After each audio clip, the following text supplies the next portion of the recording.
সুপ্রভাত বন্ধুরা। আজ 14 অক্টোবর মঙ্গলবার। শুরু করছি চিন্তনের মুখ্য বার্তা।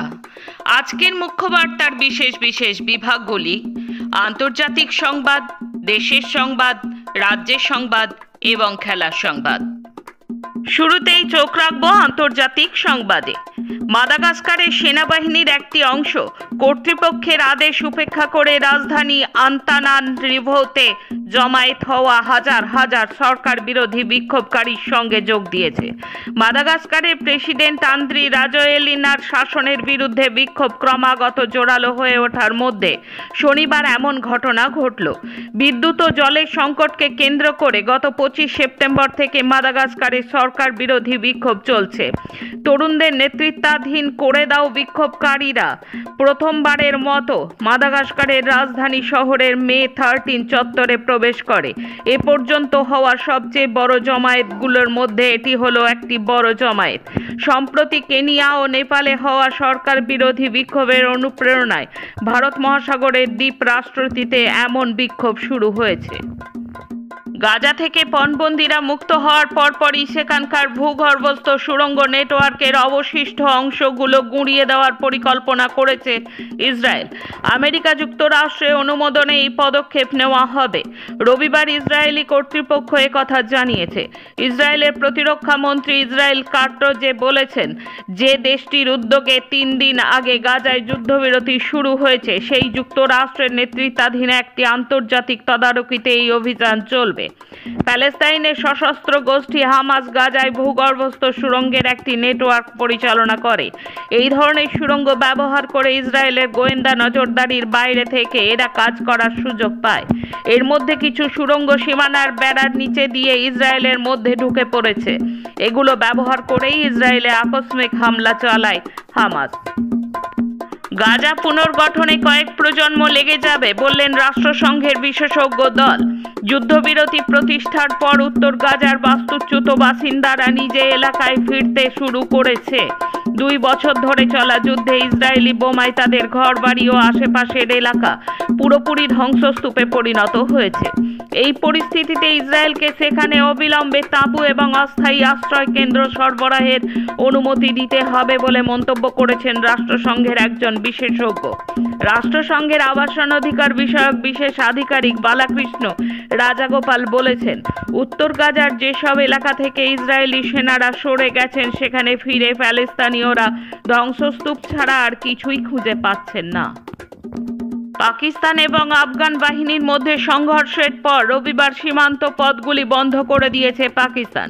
দেশটির কর্মকর্তারা এই তথ্য নিশ্চিত করেছেন। শনিবার রাতে আফগান সেনারা পাকিস্তানের সীমান্ত চৌকিগুলোর দিকে গুলি চালানো শুরু করে। আফগান প্রতিরক্ষা মন্ত্রণালয় বলেছে এর মাধ্যমে তারা গত সপ্তাহে আফগানিস্তানের ভিতর পাকিস্তানি বিমান হামলার প্রতিশোধ নিয়েছে।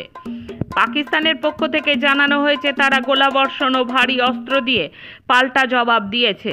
পাকিস্তানের নিরাপত্তা কর্মকর্তাদের দাবি, পাল্টা হামলায় আফগান সীমান্তের বেশ কয়েকটি চৌকি সম্পূর্ণভাবে ধ্বংস হয়েছে।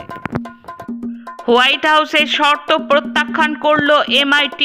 আমেরিকা যুক্তরাষ্ট্রের বিখ্যাত Massachusetts institute of technology MIT মার্কিন প্রশাসনের নতুন গবেষণা তহবিল নীতির বিরোধিতা করেছে। শুক্রবার MIT প্রেসিডেন্ট সেলু কর্ন ব্লুথ মার্কিন শিক্ষা সচিব লিন্ডা ম্যাকমোহনকে লেখা চিঠিতে জানান, আমরা এমন কোনো নীতি মানতে পারি না যা গবেষণার স্বাধীনতা ও বৈজ্ঞানিক মেধার মূল্যায়নকে রাজনীতির সঙ্গে বেঁধে দেয়। আসছি দেশের খবরে। লালু প্রসাদ যাদব এবং তার পরিবারের সদস্যদের বিরুদ্ধে চার্জ গঠনের নির্দেশ দিল দিল্লির রাউস অ্যাভিনিউ আদালত। সোমবার IRCTC দুর্নীতি মামলায় লালু, তার স্ত্রী রাবড়ি দেবী এবং বিহারের বিরোধী দলনেতা তেজস্বী যাদব সহ একাধিক অভিযুক্তের বিরুদ্ধে চার্জ গঠন করেছে আদালত। আদালতের এই রায় সামনে আসার পর থেকেই বিহারে নতুন করে শুরু হয়েছে রাজনৈতিক তরজা। আরজেডির দাবি রাজনৈতিক উদ্দেশ্যে আদালতকে ব্যবহার করা হচ্ছে, যদিও লালু এবং পরিবারের সদস্যদের বিরুদ্ধে সরাসরি কোনো দুর্নীতির অভিযোগ পাওয়া যায়নি। সরকারি জায়গায় রাষ্ট্রীয় স্বয়ংসেবক সংঘের কার্যকলাপ নিষিদ্ধ করা হোক, এমনই দাবি জানিয়ে কর্ণাটকের মুখ্যমন্ত্রী সিদ্ধারামাইয়াকে চিঠি লিখেছিলেন কংগ্রেসের সর্বভারতীয় সভাপতি মল্লিকার্জুন খড়গের পুত্র তথা কর্ণাটকের মন্ত্রী প্রিয়ঙ্ক খড়গে।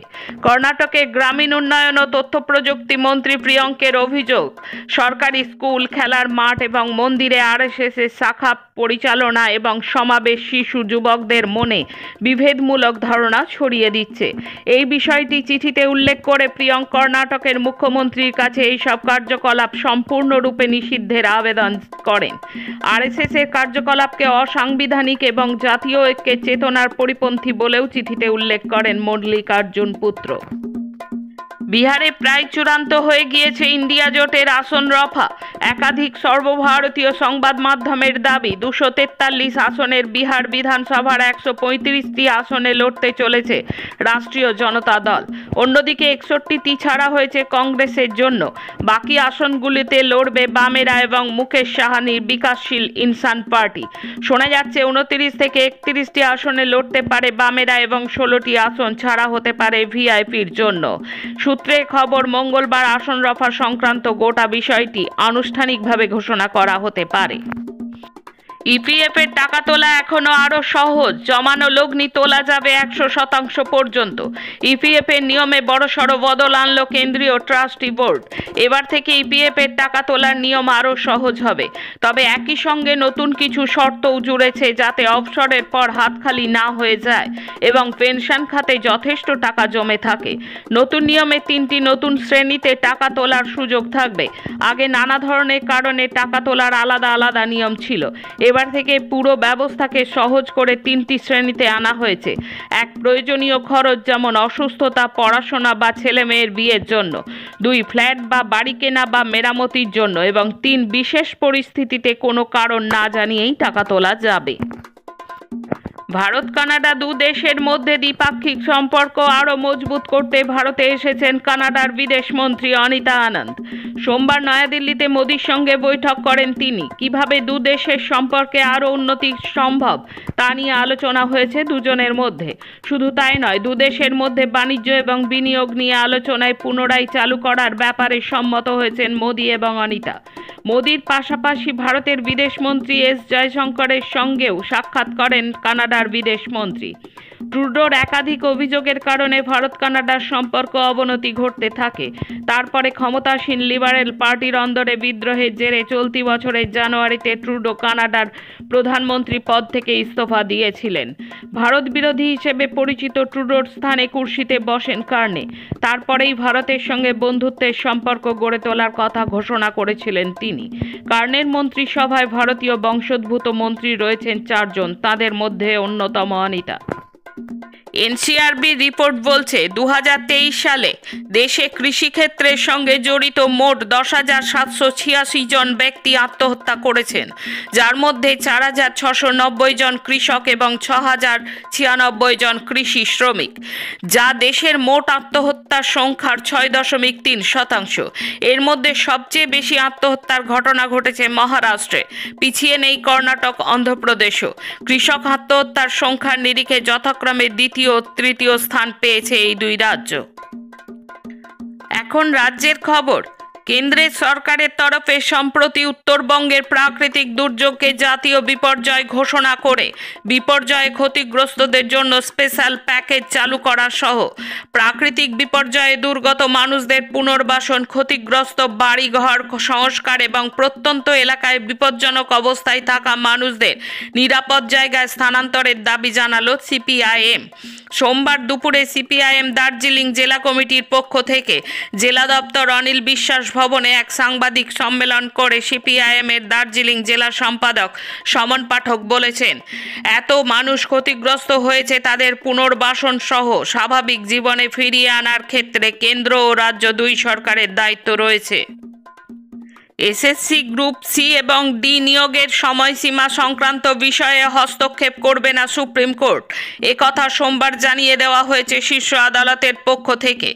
এসএসসি শিক্ষক নিয়োগের পরীক্ষা হলেও শিক্ষাকর্মী নিয়োগ সংক্রান্ত কোনো বিজ্ঞপ্তি জারি করেনি। কবে করা হবে তার কোনো ইঙ্গিত নেই। এই পরিস্থিতিতে আদালতের দ্বারস্থ হয়েছিলেন মামলাকারীরা।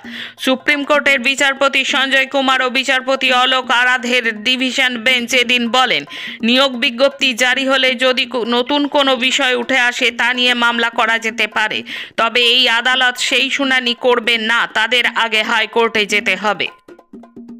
রাজ্যের দুই জেলা ঝাড়গ্রাম এবং পশ্চিম মেদিনীপুরে ভোটার তালিকার বিশেষ নিবিড় সংশোধনের ম্যাপিং এবং আপলোডিংয়ের গুরুত্বপূর্ণ অংশের কাজ শেষ হয়েছে। সোমবার রাজ্যের মুখ্য নির্বাচন আধিকারিক মনোজ আগরওয়াল ওই কাজের অগ্রগতি খতিয়ে দেখতে সব জেলার নির্বাচনী আধিকারিকের সঙ্গে বৈঠক করেন। সেখানেই উঠে এসেছে ওই তথ্য। কমিশন সূত্রের খবর, সব জেলাতেই ম্যাপিং এবং আপলোডিংয়ের কাজ দ্রুততার সঙ্গে করা হচ্ছে। যাদবপুর বিশ্ববিদ্যালয়ে ফের ভর্তি নিয়ে বিতর্ক। অভিযোগ উঠেছে বিশ্ববিদ্যালয়ের সাংবাদিকতা ও গণমাধ্যম বিভাগে প্রভাব খাটিয়ে ভর্তির আবেদন করেছেন তৃণমূল ছাত্র পরিষদের এক নেতা। তিনি বর্তমানে ওই বিশ্ববিদ্যালয়েরই পিএইচডি গবেষক। তবু গবেষণা চলাকালীনই ফের মাস্টার্স বা স্নাতকোত্তরে ভর্তি হওয়ার চেষ্টা করেন বলে অভিযোগ। অভিযুক্ত তৃণমূল নেতার নাম সঞ্জীব প্রামাণিক। এই ঘটনাতেই ক্ষোভ ছড়ায় বিশ্ববিদ্যালয় চত্বরে। এরপরই যাদবপুরের প্রায় সব ছাত্র সংগঠন একজোট হয়ে বিক্ষোভে সামিল হয়। শেষে খেলার খবর। ক্যান্সারের সঙ্গে যুদ্ধ করে অবশেষে পৃথিবীর মায়া ত্যাগ করলেন পাকিস্তানের কিংবদন্তি ক্রিকেটার হানিফ মোহাম্মদ। বৃহস্পতিবার করাচির একটি হাসপাতালে চিকিৎসাধীন অবস্থায় তিনি প্রয়াত। ভারত 2027 এএফসি এশিয়ান কাপ বাছাই পর্বে তৃতীয় রাউন্ডের গ্রুপ সিতে রয়েছে। মঙ্গলবার গোয়ার ফর্তোদা স্টেডিয়ামে সিঙ্গাপুরের মুখোমুখি হওয়ায় এটি ভারতের জন্য প্রায় শেষ সুযোগ। সেলুন। আজকের মুখ্য বার্তা এই পর্যন্ত। নমস্কার।